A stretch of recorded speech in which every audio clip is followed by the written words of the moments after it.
തുല്യ ത്രികോണം. ഏതാ? തുല്യ ത്രികോണം. അതൊരു നമ്മളിപ്പോൾ ഓരോ എക്സാമ്പിൾസ് ഒക്കെ വെച്ചിട്ട് നമ്മൾ എന്ത് ചെയ്യുക, ഒരു ഒബ്സർവേഷനിലൂടെ എത്തുകയാണ് ചെയ്യുന്നത് അല്ലേ കഴിഞ്ഞ ക്ലാസ്സിൽ. അപ്പോൾ ആദ്യം എന്താ പറഞ്ഞായിരുന്നു, ട്രയാങ്കിൾസ് എന്താണെന്നും ട്രയാങ്കിൾസിനെ കുറിച്ചിട്ടൊക്കെ കുറച്ച് കാര്യങ്ങൾ പറഞ്ഞു അല്ലേ. അപ്പോൾ നമുക്ക് അവിടെ നിന്ന് തുടങ്ങാം.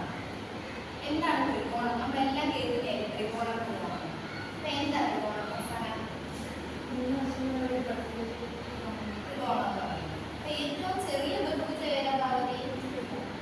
ത്രികോണം. Okay, very good. അപ്പോൾ ഞാൻ തുടങ്ങാം.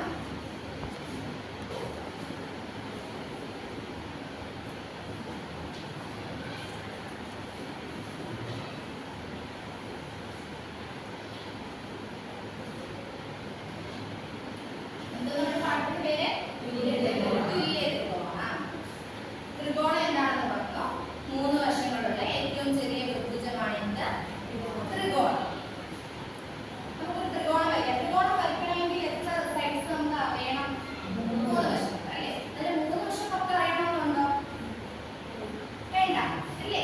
ഏതെങ്കിലും രണ്ട് വശവും ആക്സിസ് ഏതെങ്കിലും ഒരു ആക്സിസ് കിട്ടിക്കഴിഞ്ഞാൽ നമുക്ക് ത്രികോണം വരച്ചൂടെ? വരയ്ക്കാവോ ഹാഷ്മി? ഓക്കെ, ഞാൻ ത്രികോണം വരയ്ക്കട്ടെ.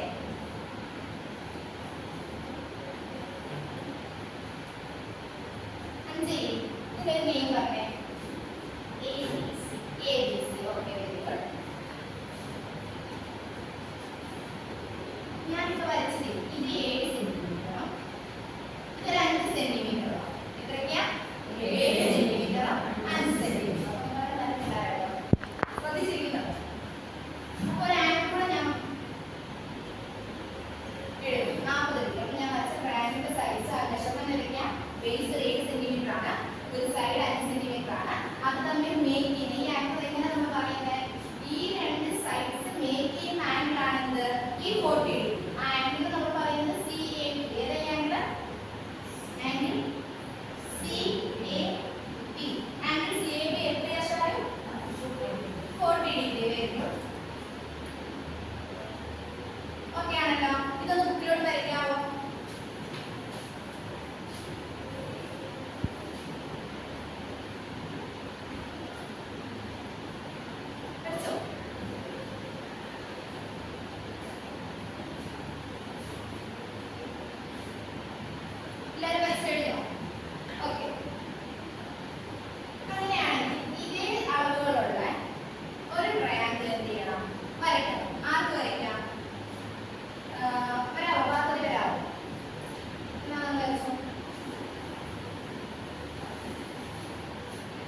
രണ്ട് ത്രികോണങ്ങളുടെ മൂന്ന് വശങ്ങളും തുല്യമായി ആംഗിൾസും എന്തായി തുല്യമായി. അങ്ങനെയാണെങ്കിൽ ആ ത്രികോണങ്ങളും എന്തായിരിക്കും തുല്യമായിരിക്കും കേട്ടോ. അതുകൊണ്ട് പഠിച്ചിട്ടുണ്ട് ഈ P2R ഉം